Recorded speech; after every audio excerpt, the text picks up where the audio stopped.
Salud amigos, tripulantes de nuestra querida, contaminada y única nave espacial. La misma que, desde la última vez que nos vimos por estos medios, ha dado otra vuelta sobre su eje imaginario y, por supuesto, sigue generando acontecimientos en pleno desarrollo. Y hay un tema que en este programa ha sido recurrente, ¿no? Porque lo conocimos hace décadas, lo vimos evolucionar y es el tema imparable, China. Estuvimos allá cuando la gente todavía andaba en bicicleta y no me canso de repetir aquello, es algo que no se volverá a ver nunca, ¿no? La Avenida de la Paz Celestial, la avenida más grande del mundo.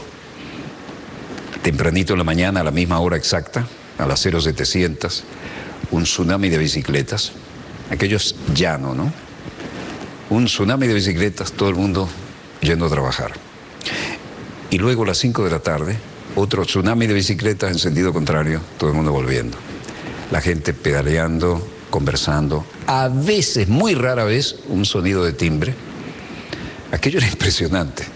Bueno, ahora la última vez que fuimos, casi 30 años después, resulta que puro carro último modelo, y aquello es un impactante cambio en todo lo que se les ocurra respecto a China.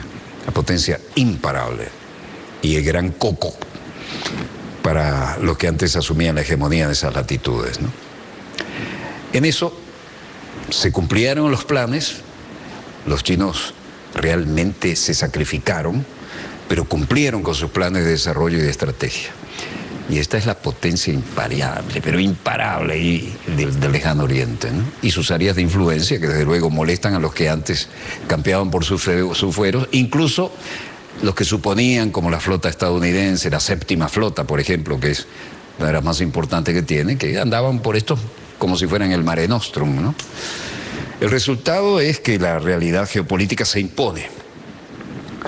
Los chinos tienen cohetería, tienen tecnología, no han hecho el esfuerzo y la inversión de poner un chino en la luna porque no les vale la pena. Eso era la guerra de prestigio durante la Guerra Fría, a ver quién llegaba primero. Pero en cualquier caso, esto es lo que marca la pauta, la imparable China. Y vuelve a ser noticia. Sobre esto, lo último que hemos recibido lo queremos compartir con ustedes y aquí tenemos voceros oficiales. 请工作人员先播放一张图片。这张图片啊，显示的是一艘正在进行环球航行的这个外籍帆船。去年12月31日啊，这艘帆船在南。 Fíjense el temita. Satanizar a las fuerzas militares de China es una pérdida de tiempo, dice el portavoz de defensa chino que teníamos en pantalla, Wu Qian. Primero me gustaría contarle una historia. Muestra la foto en la pantalla de lo que están viendo y muestra un velero extranjero en un viaje alrededor del mundo. El 31 de diciembre pasado el velero quedó varado en las aguas cerca del arrecife Sanjiao del Nasha. 3 tripulantes de Suiza, Francia y Polonia quedaron atrapados a bordos y las Fuerzas Armadas chinas coordinaron inmediatamente a los guardacostas y otras unidades para llevar a cabo el salvataje. Y en ese sentido, los guardacostas y otras unidades llevaron a cabo el rescate después de detectar el incidente. Los 3 tripulantes fueron rescatados con éxito y fin del cuento. He notado que siempre hay algunas personas y algunas fuerzas que no pueden aceptar el desarrollo de China y el crecimiento de las Fuerzas Armadas de China y exageran la amenaza militar china de vez en cuando. Esta mentalidad enfermiza necesita un ajuste y urgente. Hablando francamente, el desarrollo de China es una cuestión de hecho, solo contribuirá a promover la paz mundial. No importa si estas personas o fuerzas especulan o sabotean, todos son una pérdida de tiempo. 关于你提到这个美国财政部宣布 Hua Chunying, portavoz del Ministerio de Relaciones Exteriores, en coincidencia con la línea expresada por el Ministerio de Defensa, decía: en cuanto a las nuevas sanciones anunciadas por el Departamento del Tesoro de Estados Unidos, quisiera reiterar que la parte china siempre ha aplicado completa y estrictamente las resoluciones del Consejo de Seguridad de la ONU sobre la República Popular Democrática de China. Nuestros esfuerzos están ahí para que todos los vean. Al mismo tiempo, nos oponemos firmemente a la imposición de cualquier país en una jurisdicción de largo alcance sobre las entidades o individuos chinos en virtud de sus leyes nacionales, que no son las nuestras. En cuanto a si las empresas pertinentes han violado las resoluciones del Consejo de Seguridad o las leyes chinas, no lo conozco. Sin embargo, como he recalcado muchas veces, está muy claro que si se encuentran empresas o individuos involucrados en actividades que violan resoluciones del Consejo de Seguridad o las leyes y regulaciones chinas en el territorio de China, la autoridad china manejará el caso estrictamente y de acuerdo con la ley. ¿A qué viene todo esto? Bueno, Hua Chunying hizo las declaraciones cuando se le preguntó si China reaccionará con su propia información para tomar medidas contra las organizaciones o personas que operen ilegalmente en China. Bueno, el portavoz del Ministerio de Comercio de China, Gao Feng, dice que China, la cooperación es la dirección correcta para China y Estados Unidos y los lazos comerciales. La cooperación es la única opción correcta para China y Estados Unidos, y China siempre abrirá sus puertas a la cooperación y el diálogo, y esperamos que las fricciones no se intensifiquen. Y ambas partes pueden utilizar métodos constructivos para resolver adecuadamente los conflictos e impulsar la cooperación de forma pragmática. Luego, Gao Feng dijo: ante cualquier acción de unilateralismo o proteccionismo, actuaremos de manera adecuada. Nuevo bombardero de Rusia, listo para su debut. El Tupolev 160M, TU, primero sexto negativo, Mike. Kazán, Rusia. Tercer bombardero TU-160M, Rusia 2, varios planos de ingenieros trabajando en el bombardero. La línea aerodinámica da una idea de las características ultramodernas. Andrei Sakian, de la fábrica de aviación de Kazán, daba algunas declaraciones. Nuestro último proyecto es el diseño en tercera dimensión, ya no es en un plano, ¿no? Diseño en tercera dimensión del Tupolev 160 M3. También es el primer diseño digitalizado de nuestro país. Y es la primera vez que se utiliza el diseño en 3 dimensiones en este tipo de armamento. La historia es que el debut del nuevo TU-160M, modelo estratégico de bombarderos rusos, está programado para el jueves en la ciudad de Kazán, en el suroeste de Rusia. El TU-160M es una actualización del anterior TU-160, sin el Mike. Es un bombardero estratégico supersónico de la era soviética, un verdadero portaaviones de armamento nuclear, portaaviones aéreos, ¿no? Hasta el momento Rusia ha producido 3 modelos en la línea TU-160 y los otros fueron entregados en 2000 y 2008. Expertos rusos llaman al TU-160 una pequeña mejora del TU-160, el TU-160M, comparado con el TU-160M2 planificado, que es una mejora más profunda aún del TU-160 y todavía no se ha alcanzado la capacidad de combate debido a algunas limitaciones tecnológicas y financieras. Bueno, en Viena, Austria, las negociaciones de paz, medidas por Estados Unidos con el gobierno y la oposición siria, comenzaron en Viena este jueves, a la sombra del pabellón de las Naciones Unidas. Llegan todos los cuartobates o los pesos pesados. Stefan de Mistura sale de su limusina oficial, representante del gobierno sirio Bashar Hafari saliendo del suyo, manifestantes sosteniendo banderas que dicen en alemán: detengan la ocupación turca, guarden Afrin.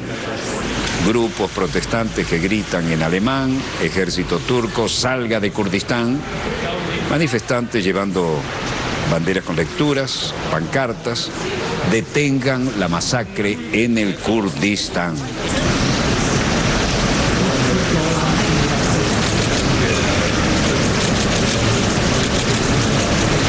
Todos los mencionados llegaron en el orden en que estaba previsto. La historia es que las negociaciones de paz mediadas por Estados Unidos con el gobierno y la oposición siria comenzaron en Viena, jueves 25 de enero, días antes de que Rusia albergue su propia reunión, que Occidente teme creará un proceso de paz rival a este. Rondas previas de conversaciones de paz patrocinadas por Estados Unidos han progresado muy poco, mientras que la fuerza de gobierno sirio respaldada por Rusia e Irán han seguido ganando terreno durante años, recuperando franjas del país de los combatientes rebeldes. Bueno, el hecho es que pocos esperan un gran avance de estas conversaciones de 2 días destinadas a abordar cuestiones relacionadas con una nueva constitución, pero su anfitrión, el enviado especial de Estados Unidos para Siria, Staffan de Mistura, ha seguido expresando optimismo. Y aún no está claro cómo la oposición de Siria, lidiarán con un congreso de paz que Rusia planea organizar en Sochi la próxima semana. Occidente y algunos estados árabes creen que Moscú busca crear una vía política paralela que socave el plan de las Naciones Unidas. Funcionarios de la FAO, sector agrícola de Siria, mejorará a medida que se alivie la crisis en el país. Y Ahmad al-Qadiri, ministro de Agricultura de Siria, dice: no escatimaremos esfuerzos para ayudar a los principales agricultores a lograr su objetivo.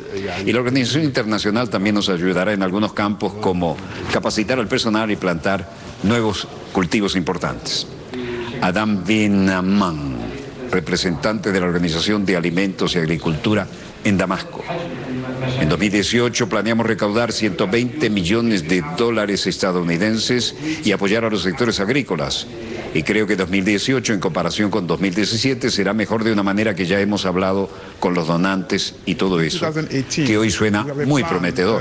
To raise 120 million and to support the agriculture sectors. And I think that 2018. Y creo que en 2018, en comparación con 2017, será mejor aún, ¿no? Después de haber recaudado $120 millones estadounidenses para ayudar al sector agrícola. We're speaking to donors and all, and then it's promising. La historia de esto es que el sector agrícola de Siria mejorará a medida que se alivie la crisis en el país, dijo el miércoles el funcionario que acabamos de ver en una reunión con el Departamento de Agricultura del país en Damasco. Ambas partes de la tercera reunión de coordinación del sector agrícola intercambiaron opiniones sobre la recuperación de la situación. En Turquía dicen que es correcto discutir la zona segura de Siria con Estados Unidos.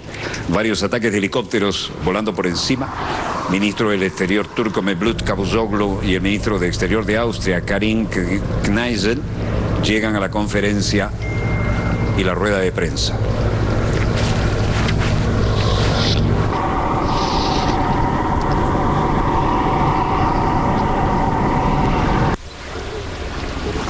Tema tenso, dedo en el gatillo todo el tiempo. Ministro de Exteriores turco Mevlut Cavusoglu adquiere un carácter protagonista acá. Y no es el único, pero como se ve, armamento claramente mostrado como elemento disuasivo en las zonas fronterizas. No hay en este momento nada que peligre, porque si no nos estarían mostrando así en una cota alta, que es un regalo para cualquier francotirador, ¿no? Pero lo cierto es que hay una demostración de músculo bastante importante. Los helicópteros volaban por encima, ministro de Exterior turco Mevlut Cavusoglu y el ministro de Exteriores de Austria, Karin Kneisel, llegando a la conferencia de prensa.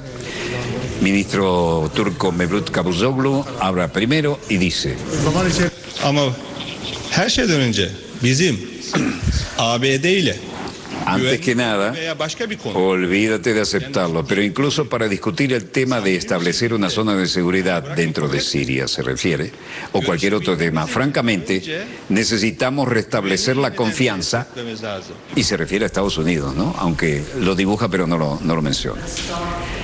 Luego el canciller turco Mevlut Cavusoglu dijo que no sería correcto que Turquía y Estados Unidos debatieran sobre una posible zona segura en Siria hasta que se resuelvan los problemas de confianza mutua entre aliados de la OTAN. Y no olvidemos que Turquía es el ángulo oriental de la OTAN y muy importante, tiene derecho a patalear. Miércoles 24 de enero, medios locales citaron a Cavusoglu diciendo que el secretario de Estado de los Estados Unidos, Rex Tillerson, había propuesto una zona segura de 30 kilómetros a lo largo de la frontera de Turquía con Siria. Los comentarios de Cavusoglu se produjeron al margen de una conferencia de prensa conjunta con la canciller austríaca Karin Kneisel en Estambul. Turquía, viceprimer ministro Bekir Bozdak diciendo: no veo posibilidad de que Turquía se encuentre cara a esta región. Los reporteros dicen: en este caso se necesita una sólida coordinación en Manbij. Veo una pequeña posibilidad de que nos encontremos cara a cara con Estados Unidos en Manbij, porque Turquía nunca ha engañado a los Estados Unidos acerca de Manbij. Lo dijo de una manera que es como decir: Estados Unidos sí intentó engañar. Control permanente y férreo de todo lo que se traslada por vía terrestre. Frontera con dedo en el gatillo. Clima inclemente. Bekir Bozdak, de Turquía: estamos listos para todo tipo de cooperación y solidaridad con Estados Unidos y Rusia, si es que esto va a traer la paz, la estabilidad y la tranquilidad a la región. De hecho, decimos esto como personas que pueden entender lo importante que es para Estados Unidos, Turquía, Irán y Rusia, para llegar a un acuerdo y actuar juntos para lograr finalmente paz en la región, que es lo que queremos.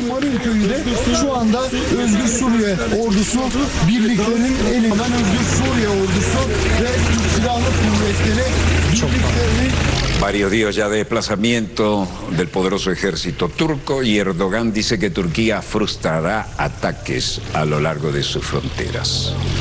Se enrarece el clima, ¿no? El presidente turco Tayyip Erdogan, mientras esto ocurría en el lugar, hacía sentir sus opiniones. Por ahora estamos con Bekir Bozdak. Por el momento no hay problema en el uso del espacio aéreo sirio como parte de la operación Rama de Olivo.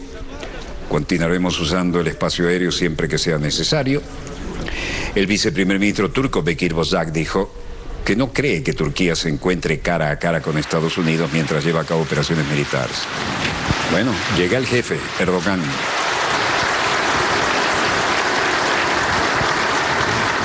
Presidente turco Tayyip Erdogan dice: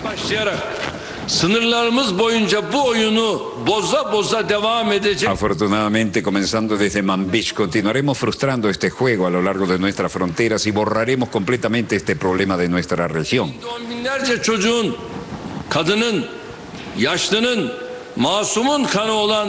Dudo de la humanidad de los que se apoyan en esta organización, porque tienen la sangre de decenas de miles de niños y mujeres, así como ancianos e inocentes, en sus manos, y llaman a Turquía un invasor. Y mucho menos creemos en su socialismo kurdo. Dünyada insan hakları adına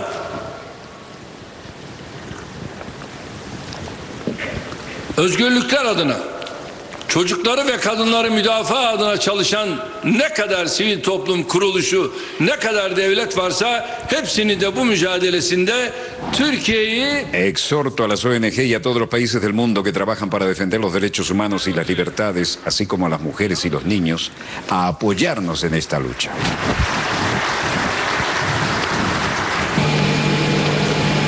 Turquía dice que frustrará ataques a lo largo de su frontera, comenzando con la región siria de Manbij. Lo dijo el propio Erdogan. Estamos en Jerusalén.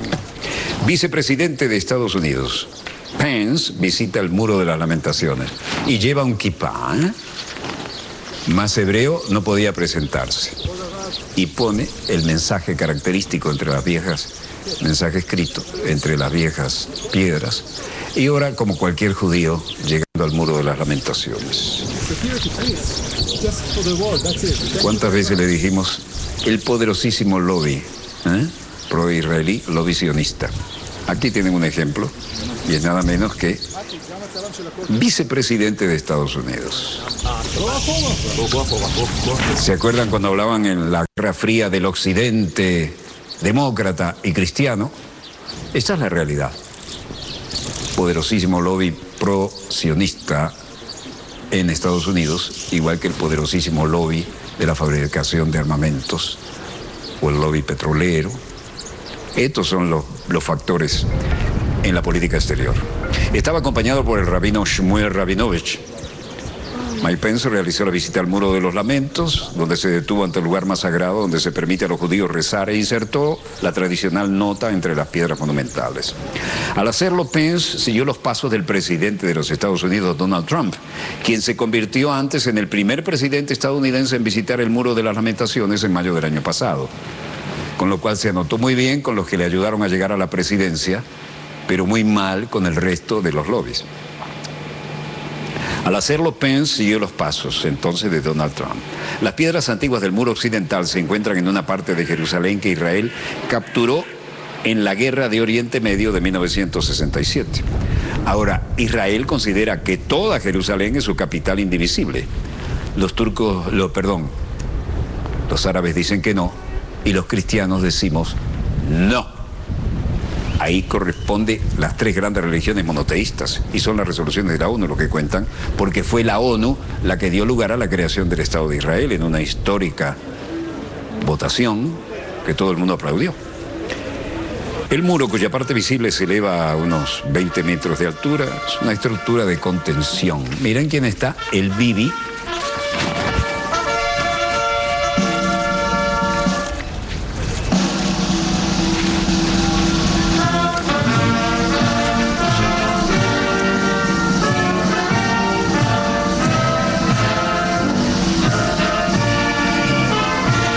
Ese gran muro de 20 metros, sonando el himno de Estados Unidos, es una estructura de contención del segundo templo judío, el segundo templo histórico, en una explanada en la ciudad vieja, antes de ser destruido por los romanos en el 70 antes de Cristo.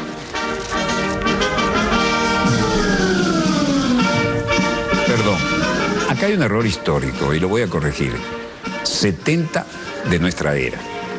El sitio es conocido por los judíos como el Monte del Templo, el lugar más sagrado del judaísmo, y para los musulmanes como el Santuario Noble, donde se encuentra la mezquita de Al-Aqsa. Este sí, el tercer sitio más sagrado del mundo islámico, y la cúpula dorada de la Roca. El mes pasado el presidente Trump reconoció a Jerusalén como la capital de Israel y dijo que trasladaría allí la embajada de Estados Unidos. Estaba pagando los favores de haberlo llevado a la presidencia, ¿no? Es un quid pro quo descarado. Primera decisión en política exterior y además pateó bien el nido, ¿no? Pence dijo en su discurso ante el Parlamento israelí, la Knesset, el lunes 22, que la embajada de Estados Unidos en Israel se mudará a la ciudad sagrada para fines de 2019.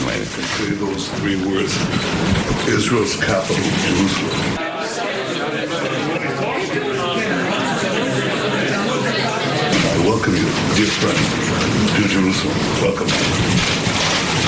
Thank you, Mr. Prime Minister. Well, thank you for the warm hospitality, Prime Minister, and it is my great honor on behalf of the President of the United States to be in... Netanyahu le había dicho, señor vicepresidente, he tenido el privilegio durante años de estar parado aquí con cientos de líderes mundiales y darles la bienvenida a todos ellos a la capital de Israel, Jerusalén. Esta es la primera vez que estoy de pie cuando ambos líderes pueden decir esas tres palabras, capital de Israel, Jerusalén. Linda patadita a los árabes. Y por qué no a los cristianos también.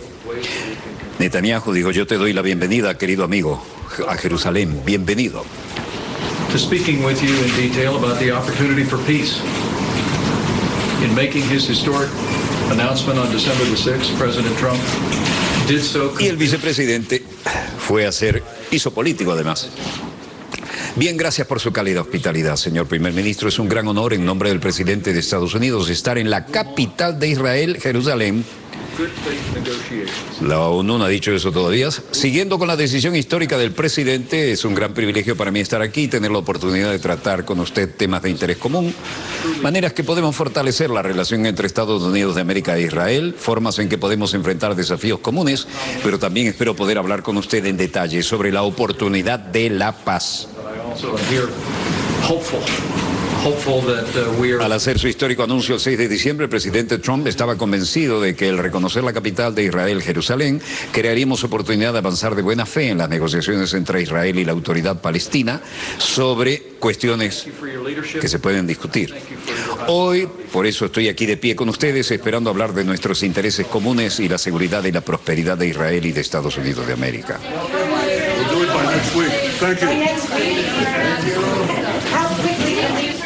primer ministro de Israel sonriendo, Netanyahu, disfrutando del momento. Lo harás, refiriéndose a la mudanza de la Embajada de Estados Unidos a Jerusalén, lo harás para el próximo año. Señores, lo haremos la próxima semana. ¿Hablas en serio? No, pero queremos hacerlo. Vicepresidente estadounidense Mike Pence se refirió deliberadamente a Jerusalén como la capital de Israel cuando se reunió con el líder, molestando aún más a los palestinos, que ya han desairado su visita por un cambio de política estadounidense hacia la ciudad santa. Declaración de Estados Unidos sobre Jerusalén empeora las relaciones entre israelíes y palestinos. Faisal Odeh al-Rafwi, politólogo. Protestas, juventud palestina y juventud de todo tipo, represión a la mano. Esta decisión de Trump, que evidentemente está pagando favores de la campaña, grave. Faisal Odeh al-Rafwi. Los árabes se han dado cuenta, el mundo se dio cuenta de que Estados Unidos no tiene confianza en que sea neutral en la medición en el conflicto árabe-israelí. Nadie cree en la política estadounidense, y menos ahora. Nadie depende de Estados Unidos ahora porque solo hace uso indebido de la amistad para sus propios intereses y los intereses de Israel. Ahora necesitamos otro poder que sea neutral. Podemos confiar en los europeos, podemos confiar en China, podemos confiar en Rusia. Estas personas o estos países quieren trabajar de corazón. Ellos sí, quieren trabajar sinceramente por la paz. Estados Unidos no. Ahora han perdido su valor como mediadores neutrales en el Oriente Medio. Desarrollo moderno de Jerusalén, junto a los lugares históricos que nos incumben a las tres grandes religiones monoteístas. Ahora los árabes están hablando del territorio ocupado en 1967. ¿Qué pasa con la generación venidera?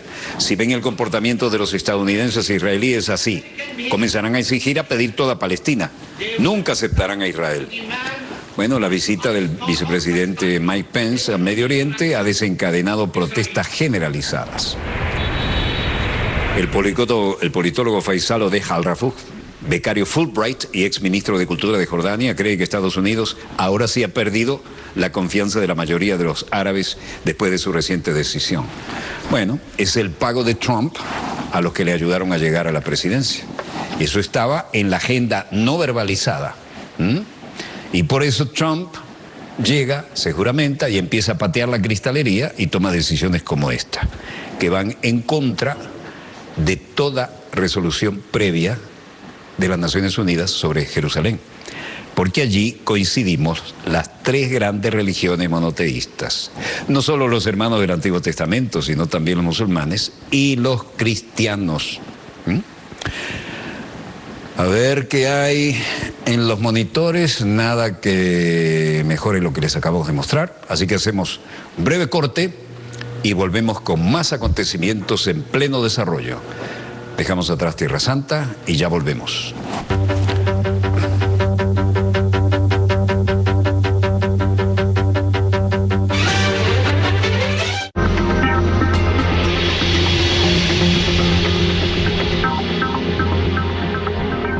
Sigue los pasos de Ernesto Guevara en La Habana y sé testigo de su lucha por los derechos fundamentales para instaurar el socialismo en Cuba.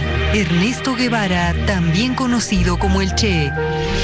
Próximo martes, solo por Telesur.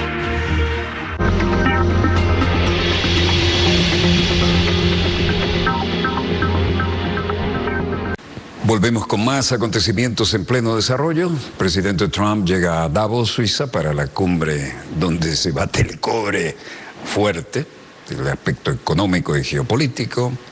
Y bueno, viaja en el Fuerza Aérea 001. Cuando llega allí, usa los traslados más cortos en el helicóptero presidencial, que no es más que el helicóptero de la Infantería de Marina, dedicado al presidente, con todo lo que debe tener a bordo para los pequeños traslados, comparado con el del avión presidencial, pero que cuando el comandante en jefe, presidente, está a bordo, se identifica como Marine One, es decir, Infante de Marina 1. Bueno, llega a Davos el hombre y marcan ahí la pauta para un encuentro que tiene que hacer, debería ser algo de historia, es lo que la gente espera, ¿no? Ahora, la situación está reñida, pero con silenciador, ¿no? Ahí está, el Marine One, cuando el presidente está a bordo. No es necesariamente el modelo que se usa en Estados Unidos, porque este hay que trasladarlo, pero se parece bastante, ¿no? Hay que trasladarlo vía aérea, miles de kilómetros para que esté esperando. Mucho frío, pero la seguridad extrema.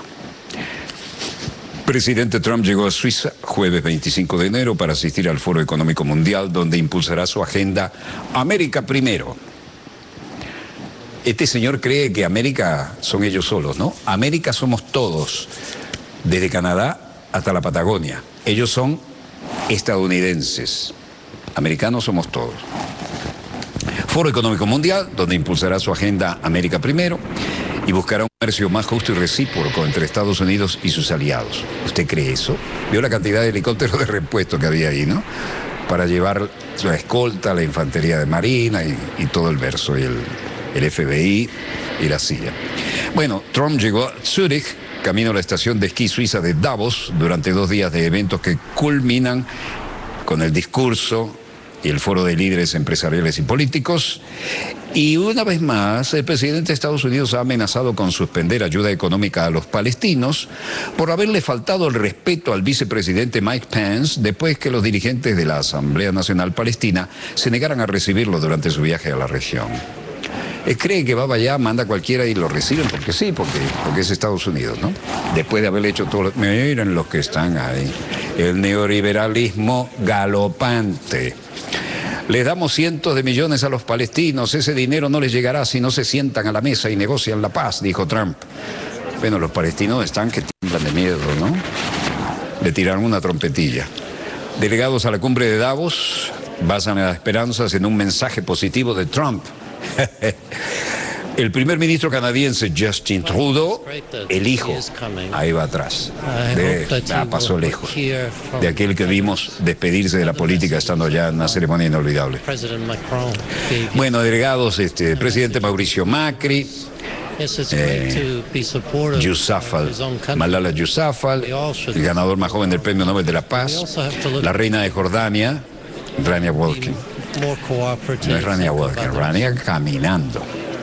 Y socio fundador de Blue Light Orange Capital, diciendo, creo que es genial que venga, espero que escuche a los demás, y otros mensajes como el que pronunció ayer el presidente Macron, mensaje de inclusión. Es grandioso apoyar a su propio país, pero todos sabemos que apoyar a nuestros propios países también tenemos que mirar un panorama más amplio y ser más cooperativos con los demás. Is a very rich country, but it also has a lot of problems, a lot of frustrations. So I understand why. Fundador de una capital de los capitales en este momento. Y los deberes durante el discurso de Trump, lo que piensan las sugerencias de los delegados que deben hacer durante y a partir del discurso de Trump. Miren ese tremendo y gigantesco Trump no es bienvenido. Lo colocaron de una manera que es imposible no verlo al llegar por helicóptero desde el aeropuerto o por carretera. Trump no es bienvenido. Mientras la cumbre anual de Davos se prepara para la intervención del presidente de Estados Unidos, los delegados dicen que están depositando sus esperanzas en que el líder traerá un mensaje positivo al foro. Bueno, se dice que impulsará la agenda América Primero, ¿no? Sí, primero nosotros, America First. Y buscará un comercio más justo y recíproco con Estados Unidos.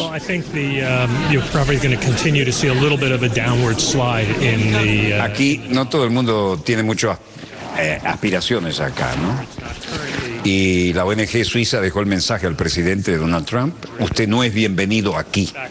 Trump, nunca invitado como empresario, será el primer presidente de Estados Unidos en asistir a Davos desde que Bill Clinton lo hizo en 2000, dándole la oportunidad de mezclarse con los mismos globalistas de la élite que golpeó en la campaña electoral de 2016. Bueno, Raymond Knowlton, de Skybridge Capital, USA, Bueno, creo que probablemente sigan viendo una pequeña caída del dólar. Creo que como el secretario del Tesoro lo mencionó aquí, en este momento no es una preocupación, pero es parte de esto seguir impulsando las cosas. Brian Greene, Fundación Religious Freedom, dice, un dólar más bajo es valioso porque buscamos exportar. Para mí, viajar al extranjero, un dólar más bajo significa que las cosas cuestan más cuando viajo al extranjero. Así que tal vez duela la cantidad de turistas estadounidenses que viajan y cuánto pueden gastar, pero también permite a las personas venir a los Estados Unidos y gastar más de su dinero en los Estados Unidos. Ah, sí, ahora necesitan eso, ¿eh? Y el analista de mercado principal, Axie Trader, James Hughes, también tenía algo interesante que decir. Creo que se trata de mantener bajo el dólar de Estados Unidos para poder impulsar la economía.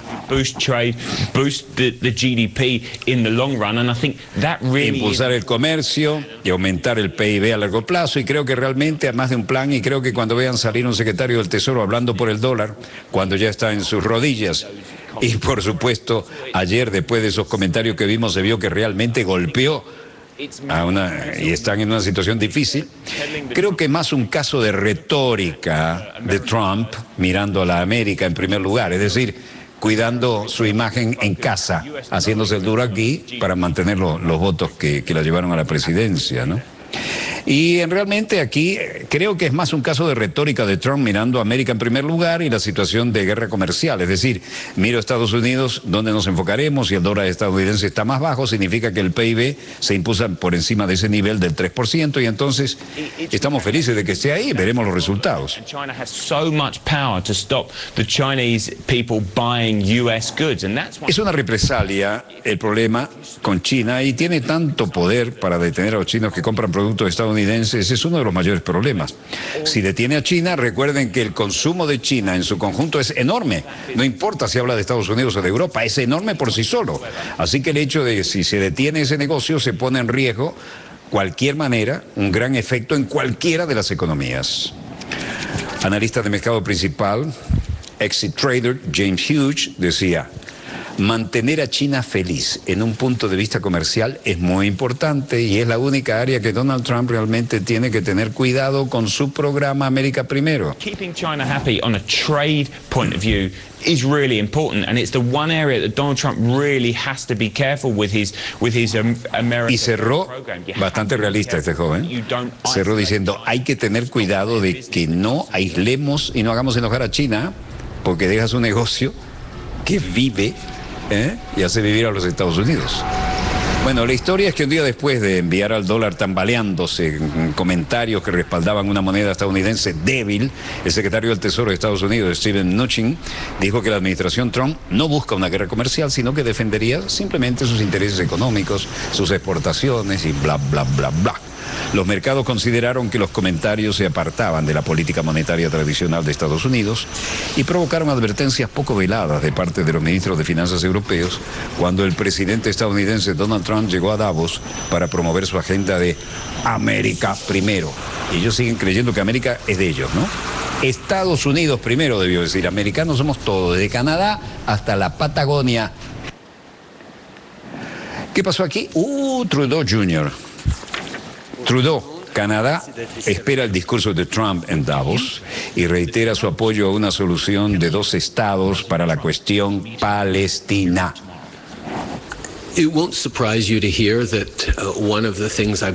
No te sorprenderá escuchar que una de las cosas que creo fundamentalmente es que la diversidad es una fuente de fortaleza, que diferentes perspectivas, diferentes puntos de vista deben ser escuchados y deben ser comprendidos e incluidos en la forma en que desciframos el camino correcto delante como países, como corporaciones, como organizaciones y de hecho como un mundo. Creo que la oportunidad de convocar diferentes perspectivas aquí en esta conferencia es muy importante. Y como todo el mundo, espero que el presidente trate de decir algo positivo en su discurso de mañana. Ha sido muy consecuente al hablar del TLCAN, es un buen negocio para Canadá, para los Estados Unidos, ha creado millones de empleos en ambos lados de la frontera y en México a lo largo de los años. El crecimiento económico en nuestro continente ha sido notable. Obviamente siempre hay oportunidades para mejorar en un rato que está cerca de los 25 años ya, y es lo que hemos emprendido de manera diligente y responsable. Y nuestro enfoque siempre ha sido crear un trato que sea bueno para Canadá y los Estados Unidos y para México y para los ciudadanos y trabajadores de nuestros tres países. Y sabemos además que eso es eminentemente posible. Hemos continuado participando de manera responsable y constructiva alrededor de la mesa y francamente me gustaría citar al vicepresidente Mike Pence, quien lo expuso claramente cuando dijo que espera que el TLCAN sea una victoria, una victoria, una victoria. I know we are going to be able to get there, and I'm going to keep repeating that as often as I can because so many jobs in Canada, in the United States. Estados Unidos, nuestros tres países, depende del flujo de bienes y servicios y de nuestras fronteras y necesitamos muchos puestos de trabajo en Estados Unidos y en Canadá. And yes, I reiterated Canada's support. Así reiteré el apoyo de Canadá a una solución de dos estados que alcanzarán mediante negociaciones directas con las partes. La posición de larga data de Canadá no ha cambiado y en eso aseguré la continuidad de las posiciones de Canadá en ese sentido. Se refiere a Palestina e Israel como dos estados viviendo de manera independiente. En cuestiones como el medio ambiente, en los temas relacionados con el comercio, siempre estamos buscando trabajar con países importantes como China que están demostrando iniciativa y liderazgo en eso. Eso no significa que vamos a estar de acuerdo con ellos en todos, ni mucho menos.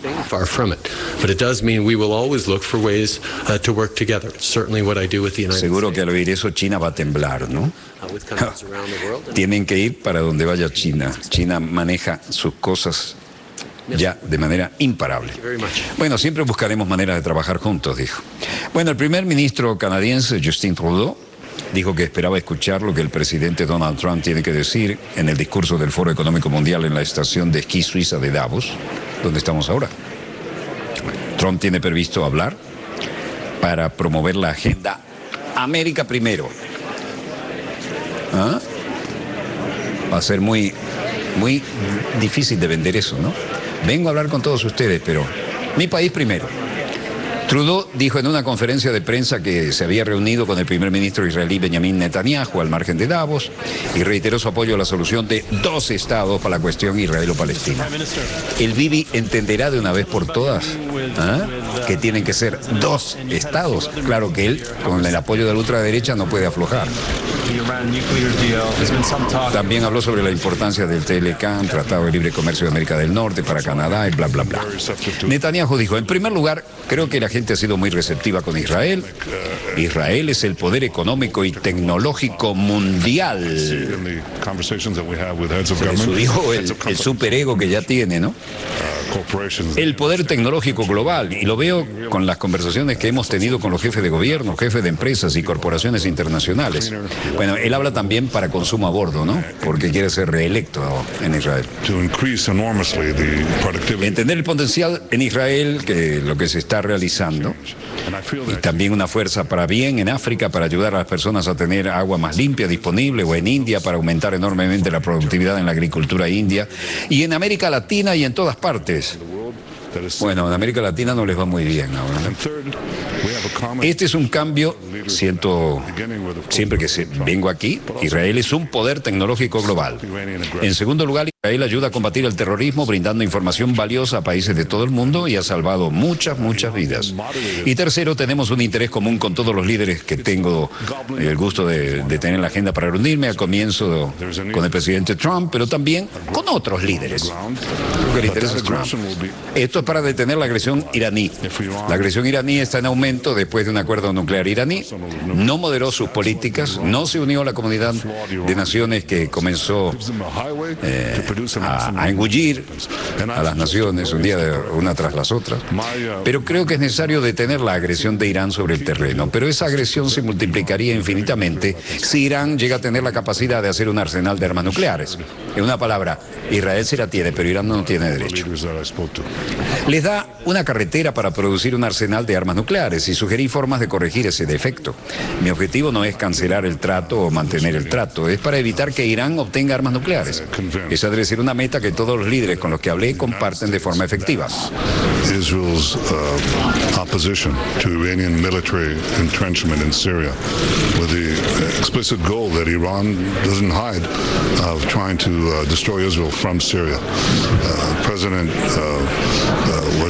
couldn't have been more explicit. Y luego dijo, salí de la reunión totalmente convencido de que Estados Unidos respalda la posición de Israel del atrincheramiento militar iraní en Siria con el objetivo explícito de que Irán no se esconda al tratar de destruir a Israel de Siria. Y el presidente no podría ser más explícito en su apoyo a nuestro derecho a la legítima defensa. Sí, estoy listo para la paz, expliqué. Estoy listo para la paz y se lo expliqué al presidente Trump. Reafirmé mi voluntad y la voluntad de Israel de comprometerse en un esfuerzo para lograr la paz con los palestinos, un esfuerzo que está siendo avanzado por su equipo muy capaz. Estamos interesados en seguir.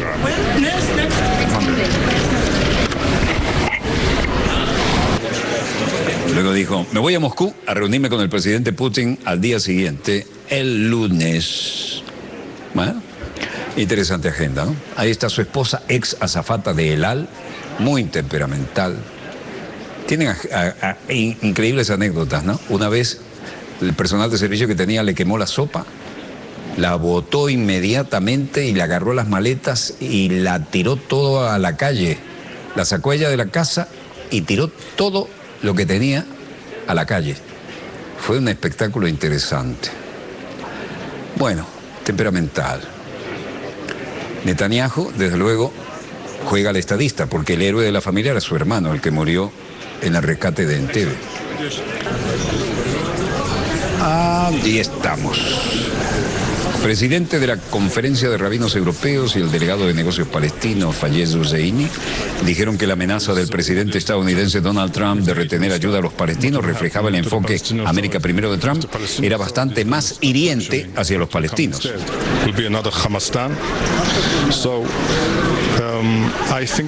Rabino de Moscú, Pinchas Goldschmidt.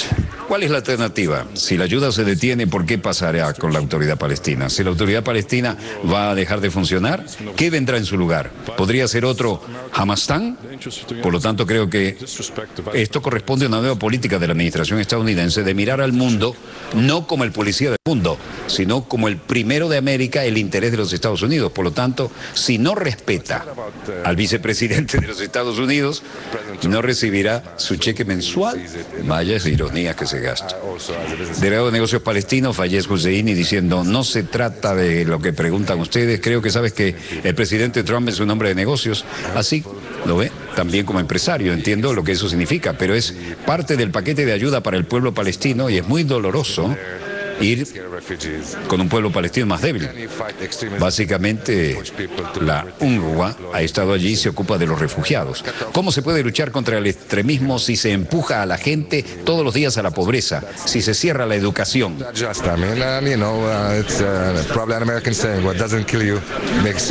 ¿Se puede cortar la ayuda? Bien, estamos en una situación tan mala, tendremos que ajustarnos. Probablemente un dicho estadounidense dice, lo que no te mata te hace más fuerte. ¿Recuerdan ese dicho estadounidense? No economy, no light at the end of the tunnel. What more is expected of us before we can get... Y luego dijo, no estoy seguro de qué más quieren esperar de los palestinos. No tenemos infraestructura, no tenemos economía, no tenemos luz al final del túnel. ¿Qué más se espera de nosotros antes de que podamos tener el comienzo de la esperanza y algún tipo, diría, un mejor respeto? Y este es el deseo mínimo del pueblo palestino. Que se discutan los detalles de la capital, pero es una capital para 2 estados y creo que todavía está sobre la mesa y yo diría que para concluir, si eso está fuera de la mesa, entonces ni siquiera importa, no hay mesa. Bueno, estuvo clarísimo, ¿no? La crisis, otra mercancía más, como desangra a Venezuela, el contrabando en la frontera con la hermana Colombia. Miles de recipientes de combustible venezolano hacen fila para ser vendidos ilegalmente en Colombia, lo cual encanta a los colombianos. Mientras que al otro lado de la frontera denuncian escasez. El proyecto Redfish investiga desde la frontera. Fuerzas militares de Colombia recientemente interceptaron en el departamento de La Guajira, colindante con Venezuela, 6.000 galones de gasolina procedente de Venezuela, preparados para su venta ilegal. Datos presentados por los gobiernos de ambos países apuntan a que eso no es más que una gotica del abundante río del contrabando fronterizo, del cual se beneficia descaradamente la hermana Colombia. El proyecto Redfish ha realizado una investigación de cómo afecta al mercado negro a los venezolanos, muchos de los cuales denuncian falta de productos básicos y combustibles que se van al otro lado. Son muchos los contrabandistas que la Guardia Nacional Bolivariana captura día a día, y entre ellos no menos de un centenar de funcionarios militares y policiales, algunos venezolanos, señala el diputado Jonathan García de Táchira. El colega Walter Sierra, por su parte, afirma que este negocio, fomentado por la propia ley de Colombia, ley 191, artículo 19, protege a los que se dedican al contrabando. La hermana Colombia tiene una ley que protege a los que se dedican a contrabandear nuestras cosas hacia allá. Maravilloso. 191, artículo 19, protege a aquellos que se dedican al contrabando. Esas resoluciones le permiten a Ecopetrol contratar terceros. ¿Qué es contratar terceros? Bueno, contratar terceros es comprarle a los contrabandistas el combustible que ellos traen de Venezuela, ¿sí? Y Ecopetrol, por vía de esa figura de comprarle a terceros, legaliza el combustible que entra de contrabando a territorio colombiano. El propio gobierno ha venido haciendo grandes esfuerzos para combatir esa corrupción interna. Han habido en los últimos años, no menos, por lo menos en el estado Táchira y en la frontera que tenemos con Colombia, no menos de un centenar de funcionarios militares y policiales detenidos por actos de corrupción. El contrabando no ha causado solo escasez de gas, pero ha afectado la economía de todo el país. A lo largo de Venezuela, la gente hace cola para obtener productos básicos.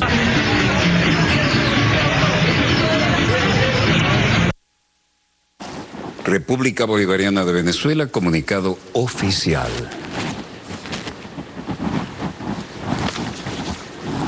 La República Bolivariana de Venezuela rechaza enérgicamente los repudiables actos de injerencia del gobierno supremacista de los Estados Unidos de América, expresados el 23 y 24 de enero de 2018 a través de las infames declaraciones del vicepresidente Mike Pence y la portavoz Heather Nauert, así como el errático comunicado del Departamento de Estado.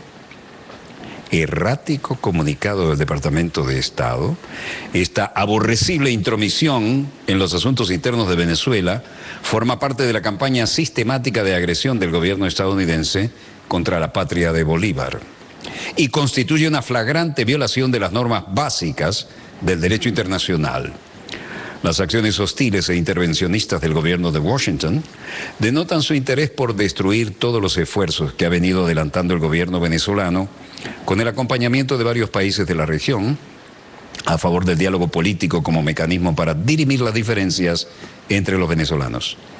La administración de Donald Trump busca obstinadamente estimular un conflicto social en Venezuela que restaure la violencia que ya ha sido superada en el país, con el fin de beneficiar los sectores políticos internos subordinados a sus designios.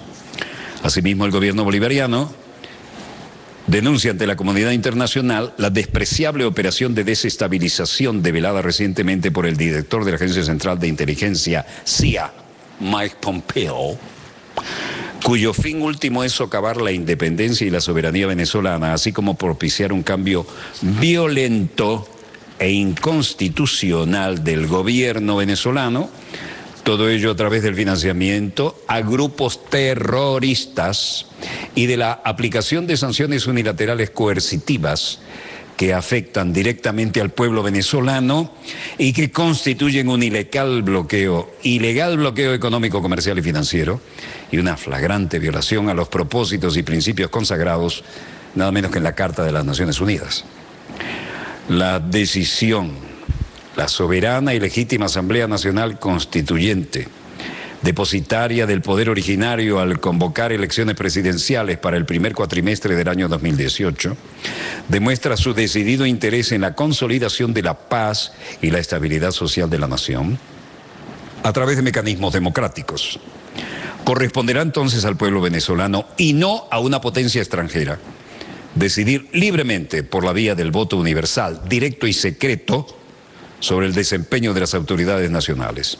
Finalmente, al reiterar su más enérgica protesta ante los constantes actos de injerencia del gobierno de Estados Unidos de América, la República Bolivariana de Venezuela reafirma su condición de Estado libre, independiente y soberano e insta al gobierno supremacista y xenófobo de Donald Trump a abandonar sus oscuras prácticas belicistas y de desestabilización y a encaminarse por el sendero que debe regir el accionar de las naciones civilizadas. Bueno, no es esto lo último, acá tenemos algo más. Veamos, seguimos con nuestra información. Acabamos de recibir este comunicado. Casa de las Américas recibe el premio UNESCO por labor como espacio cultural. Hablamos de Casa de las Américas, una institución universalmente conocida de la Armada República de Cuba.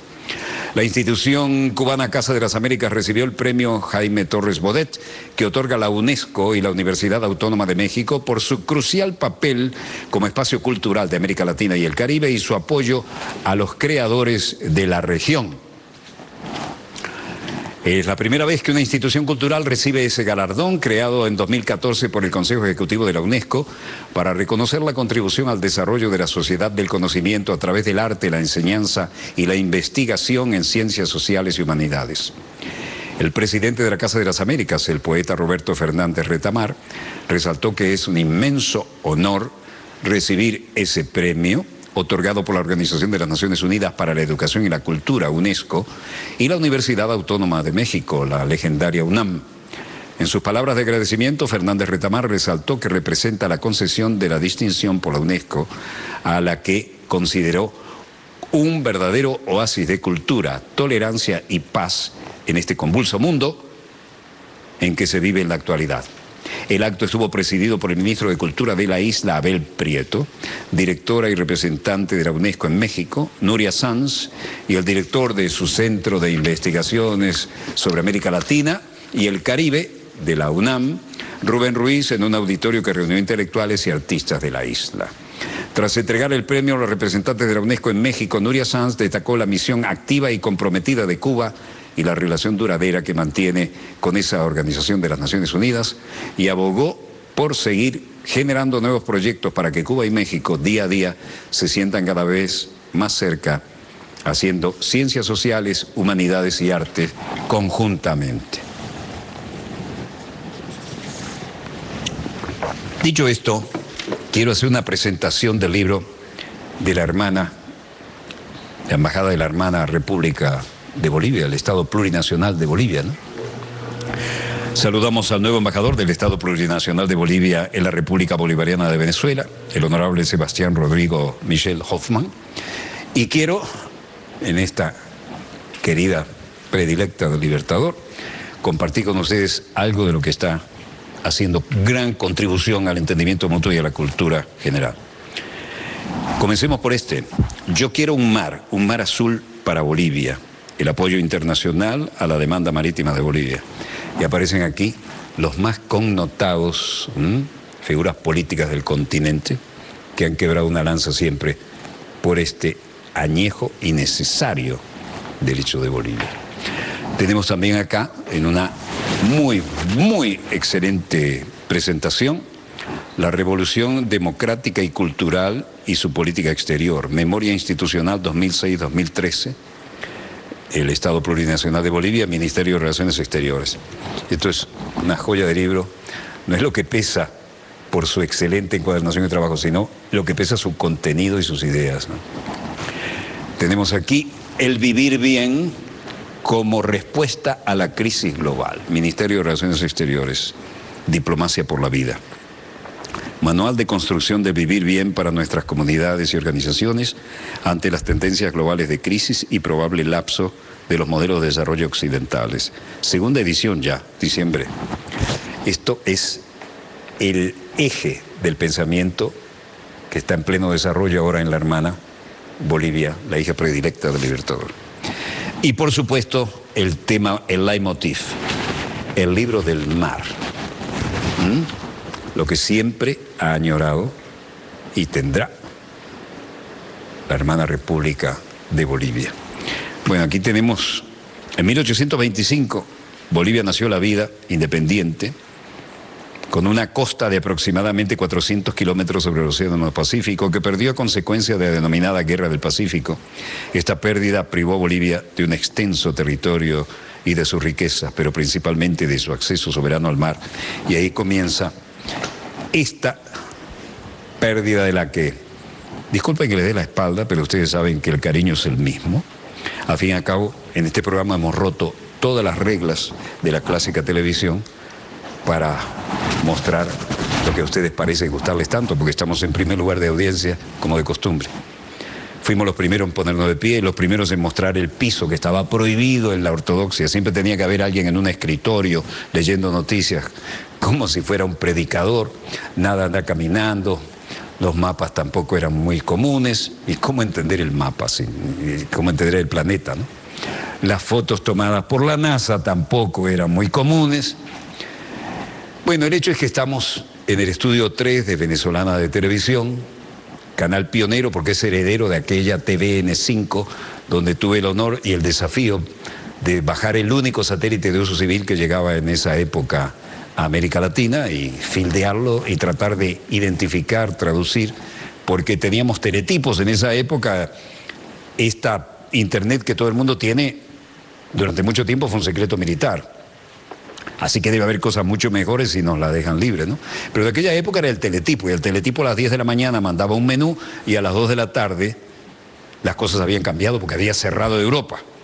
Ahora, era un poco kamikaze aceptar el desafío porque venían decenas de noticias que no estaban incluidas en el primer envío, que además era el último, y había que adivinar, estar muy al tanto de las cosas. Bueno, fue tan impactante que fue la primera vez que el canal oficial ganó el Premio Nacional de Periodismo, y el programa, ustedes lo recordarán, los que tienen suficiente edad, se llamaba Satélite Directo, que era lo que hacíamos, bajarlo y comentarlo en directo, Sala de Redacción. Fuimos los primeros en poner la sala de redacción como escenografía. Estaba de corbata, pero remangado y sin saco, sin paltó. Fue una linda experiencia, y realmente de aquellos polvitos vinieron estos barros para los que no les gusta esta forma agresiva pero auténtica de competir. Y hoy nuevamente queremos agradecerles. Volvemos a hacer una meseta. En nuestro horario subimos, nos mantenemos, termina y baja.